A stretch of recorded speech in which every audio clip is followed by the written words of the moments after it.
आज कई विचार मेरे मन में आए जिनको लेकर मैं आप सभी को बताना उचित समझता हूँ। कई दिनों से विचार कर रहा था, ऐसे देश में जहाँ लोकतंत्र है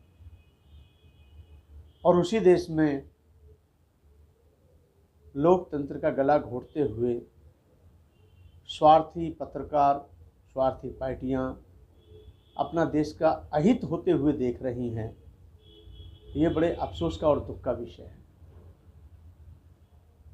चुनाव जीते जाते हैं, चुनाव हारे जाते हैं, जीत हार हार जीत चलती रहती है, होती रहती है। लेकिन कुछ मर्यादाएं जरूरी हैं जिनको बनाए रखना हम सबका कर्तव्य है, राजनीतिक पार्टियों का भी कर्तव्य है, भारत के वरिष्ठ पत्रकारों का भी कर्तव्य है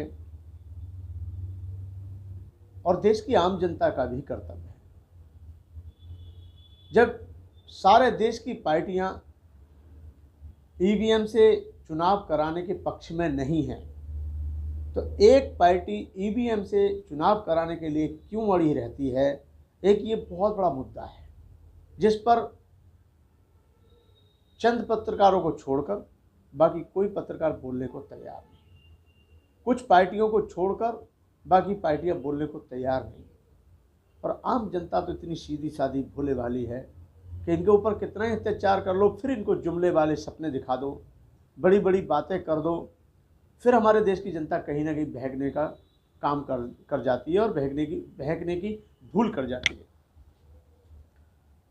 प्रिय देशवासियों, जैसे कि 5 राज्यों में चुनाव चल रहे हैं, खास तौर पर सबसे बड़ा चुनाव जो देखा जा रहा है, सबसे बड़ा जो मुद्दा है, सबकी जो नज़र है, पूरे देश की जो नज़र है वो पश्चिम बंगाल के चुनाव पर टिकी हुई है।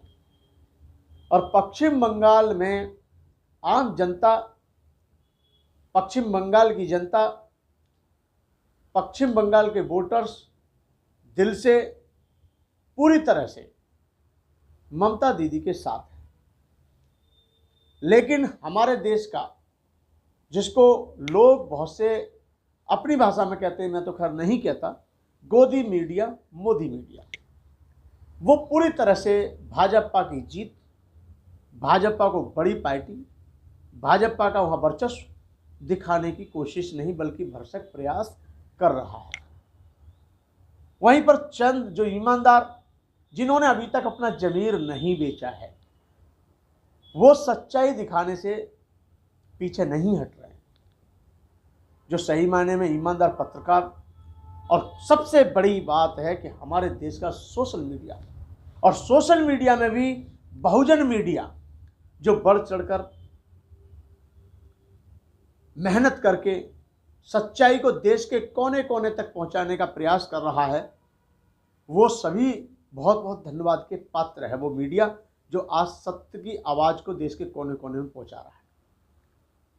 पश्चिम बंगाल में काफ़ी जगह मेरी बात हुई, विधाननगर में, कलकत्ता में, सिलीगुड़ी में और न्यू कूच बिहार में, बहुत सी जगहों पर सबके जुबान पर एक ही बात है कि गुरुजी, यहाँ पर किसी भी हालत में देखा जाए तो ममता दीदी ही को ही आना है, क्योंकि ममता दीदी ने बहुत काम किया है, ममता दीदी ने बहुत विकास किया है और ममता दीदी ने हर वर्ग को यानी SC ST OBC backward minority, सभी समाज के लिए, सभी समुदायों के लिए बहुत बड़े पैमाने पर काम किया है। वो छुपा नहीं है, पूरे देश से जानता है कि ममता दीदी ने ईमानदारी के साथ सरकार चलाई है, अच्छा नेतृत्व पश्चिम बंगाल के लिए दिया है। लेकिन जब वहाँ पर कुछ बड़े नेता भाजपा के जाते हैं तो उनके इंटरव्यू में कितना साफ झूठ दिखाई देता है। कहते हैं कि मोदी जी पश्चिम बंगाल के किसानों के खातों में 6-6 हज़ार रुपये डाल रहे हैं, और कोई कहते हैं कि बीजेपी के आने पर यहाँ महिलाएं सुरक्षित होंगी। तो मैं एक बात पूछ रहा हूँ पूरे देशवासियों से कि आप सभी भली भांति नहीं जानते, उत्तर प्रदेश में किसकी सरकार है? उत्तर प्रदेश में भाजपा की सरकार है, जहाँ रात के 12 बजे पेट्रोल डालकर, मिट्टी का तेल डालकर बेटी को जलाने का काम, ऐसा घिनौनी हरकत की जाती हो, वो अच्छा नेतृत्व वहाँ दे पाएंगे? उत्तर प्रदेश में किसकी सरकार है जब उत्तर प्रदेश के बॉर्डरों पर और हरियाणा के बॉर्डर पर, जो दिल्ली के बॉर्डर पर, दिल्ली में आकर के अपने मांग करते हैं, अपने मौलिक अधिकारों की रक्षा करने के लिए किसान भाई लंबे समय से आज सीमाओं पर पड़े हुए हैं, भूखे प्यासे। हालांकि वो सक्षम और संपन्न भी हैं, लेकिन फिर भी सरकार का जो दायित्व था सरकार ने नहीं निभाया। वहां की किसानों की चिंता है आपको? और जो दिल्ली के बॉर्डरों पर हजारों लोग पड़े हैं, लाखों तक ये आंदोलन पहुंच गया। आज कम से कम 3-4 महीने होने जा रहे हैं इस आंदोलन को। कितने लोग हमारे, कितने जवान शहीद हो गए अब तक। उनकी किसानों की कोई चिंता नहीं है। उनको आप नहीं देख पाते, वो आपको दिखाई नहीं देते। वो अपने बच्चों को लेकर सभी राज्यों के किसान अपने मौलिक अधिकारों की रक्षा के लिए आते हैं और वो सिर्फ इतनी मांग करते हैं कि जो आपने काले 3 बिल पास किए हैं वो हमको मंजूर नहीं है, वो हमको स्वीकार नहीं है, उनसे हमारा कोई हित नहीं है और उनसे कोई हमारा भला भी नहीं है। आप ऐसे बिलों को जबरदस्ती हमारे ऊपर क्यों थोप रहे हो? तो जो जनता को नहीं चाहिए आप वो जबरदस्ती क्यों दे रहे हो? ये सोचने की बात है। इस पर हमें सबको विचार करना चाहिए। पूरे देश में माहौल ऐसा बन चुका है। पंजाब की अभी घटना आई कि एक विधायक को कपड़े उतारकर बुरी तरह से जनता ने पीट दिया और उस पर बहुत से राजनीतिक लोग कहते हैं कि ये क्या कहते हैं, विपक्षी दल करवा रहा है या फिर दूसरे लोग करवा रहे हैं। ऐसा नहीं है। जनता की आवाज़ को कब तक दबाओगे? आप जानते हैं ये देश कितना अच्छा है और ये देश कितना बुरा है। ये देश सत्य के साथ चलता है। इसको गुमराह किया जा सकता है लेकिन ज़्यादा दिनों तक मूर्ख नहीं बनाया जा सकता। जब जनता जान लेती है सत्य ये है और सच्चाई ये है, तो ये जनता राजा बनाने का भी काम करती है और राजा से हटाने का भी काम करती है। यानी आसमान तक सर पे बिठाने का भी काम करती है तो पैरों के नीचे कुचलने का भी काम करती है। लेकिन बस जब तक लोग राज कर लेते हैं, जब तक जनता को अपनी बुद्धि का एहसास और अपने शोषण का एहसास नहीं होता। आज जैसे जैसे उनके शोषण का एहसास होता जा रहा है उनको कि हम सबके ऊपर अत्याचार हो रहा है, किसानों को महसूस हो रहा है, युवा भाइयों को लग रहा है कि आज हमको रोजगार नहीं मिल रहा, ये झूठे जुमलों से कब तक पेट भरे जाएंगे। आत्मनिर्भर की बात की जाती है। आत्मनिर्भर क्या, भूखे पेट आदमी कैसे निर्भर रह सकता है? रोजगार पास नहीं, शिक्षा पास नहीं, कारोबार पास नहीं, चारों तरफ हाहाकार मचा पड़ा है, तो जनता की आवाज को कब तक दबाने का काम करोगे? जैसे जैसे जनता का जमीर जागता जाएगा, जैसे जैसे लोगों का जमीर जागता जाएगा, वैसे वैसे वो लोग गलत रास्ते को छोड़कर सही रास्ते पर चलने का काम करेंगे। और आज वही हो रहा है।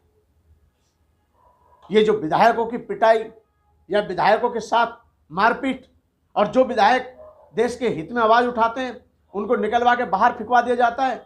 जो सांसद अपनी आवाज उठाना चाहते हैं उनकी आवाज को दबाने का काम किया जाता है, उनकी आवाज को सुनने का काम नहीं किया जाता है, उनको बोलने तक का भी अधिकार पूरी तरह से नहीं दिया जाता है, और सुन भी लिया जाता है तो उसको मैं समझता हूं कि फॉलो नहीं किया जाता है। कारण क्या हो रहा है? भारतीय जनता पार्टी के हित की जो लोग बात करते, पहले सुनते थे हम तो, हालांकि मैं तो उस चीज में विश्वास नहीं करता कि कितने ही पाप करो, कितने ही कुकर्म करो, कितना ही गलत करो, कितना ही सब कुछ भ्रष्टाचार कुछ भी कर लो, लूट खसोट छल कपट, सिर्फ गंगा मैया में जाकर, गंगा जी में जाकर एक डुबकी लगा दो तो सारे पाप धुल जाते हैं। लेकिन आज वो जो बात थी वो तो कहीं ना कहीं छुपती दिखाई दे रही है। आज तो सिर्फ एक ही बात चारों तरफ से सुनने को मिलती है, कितना ही छल कपट करो, कितना ही भ्रष्टाचार करो, कितना ही बेईमानी करो, कितने ही बलात्कार करो, कितने ही बुरे से बुरे कांडों को अंजाम दे दो, और बस वो बीजेपी में चला जाए तो वहां जाकर के बिल्कुल पवित्र और नेक इंसान बन जाता है। ये बात मैं अपने पास से नहीं बोल रहा हूँ, ये बातें मैं सुन रहा हूँ। जनता के बीच में जाता हूँ, आम जनमानस के बीच में जाता हूँ तो देखने को मिलता है, सुनने को मिलता है, और बात किया जाता है कि जो जय श्री राम नहीं बोलेंगे वो पार्टी कैसे चलाएंगे, ये चलाएंगे वो चलाएंगे। मैं समझता हूँ ये तो मुद्दा होना ही नहीं चाहिए, लेकिन अफसोस का विषय है कि आम जनता की आवाज़ को दबाने का काम यहाँ का गोदी मीडिया जो कर रहा है ये गलत कर रहा है। क्योंकि जो आग जब लगती है तो घर किसी का नहीं बचता है।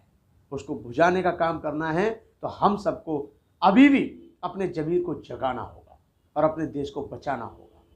मेरे प्रिय देशवासियों, मैं यही कहूँगा कि आज जो भारतीय जनता पार्टी के लीडर पंजाब में, ये पश्चिम बंगाल के चुनावों में या अन्य राज्यों में जो भी चुनाव हो रहे हैं, उनमें जितनी बड़ी बड़ी बातें कर रहे हैं, सिर्फ उनसे इतना पूछ लो कि जहाँ जहाँ तुम्हारी सरकार चल रही है वो राज्य कितना सुरक्षित है, उस राज्य में आपने कितना रोजगार देने का वादा किया, रोजगार कितने दिए हैं।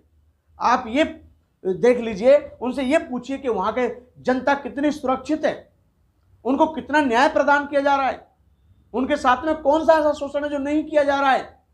बीजेपी के नेताओं से जरूर पूछ लेना कि आपकी उत्तर प्रदेश में सरकार है, वहाँ की जनता का क्या ख्याल है आपके बारे में। जहाँ जहाँ भी आपकी सरकार है वहाँ कितना शोषण हो रहा है राज्यों में, ये भी उनसे पूछ लेना।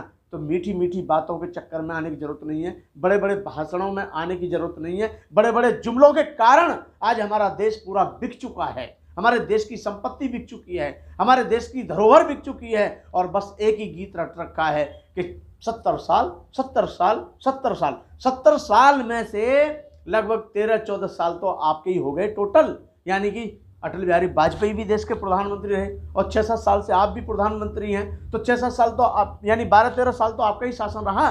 तो इसका मतलब है कि आपने भी कुछ नहीं किया था, और जो कुछ कांग्रेस ने या जो भी पार्टियों की सरकार रही थी उन्होंने जो देश के लिए किया था उसे तुम बेच कर आज विदेशों में लुटा रहे हो, विदेशों में आप लुटा रहे हो। और उत्तर प्रदेश में अधिकारियों की तनख्वाह नहीं मिल रही, दिल्ली नगर निगम वालों की तनख्वाह नहीं मिल रही।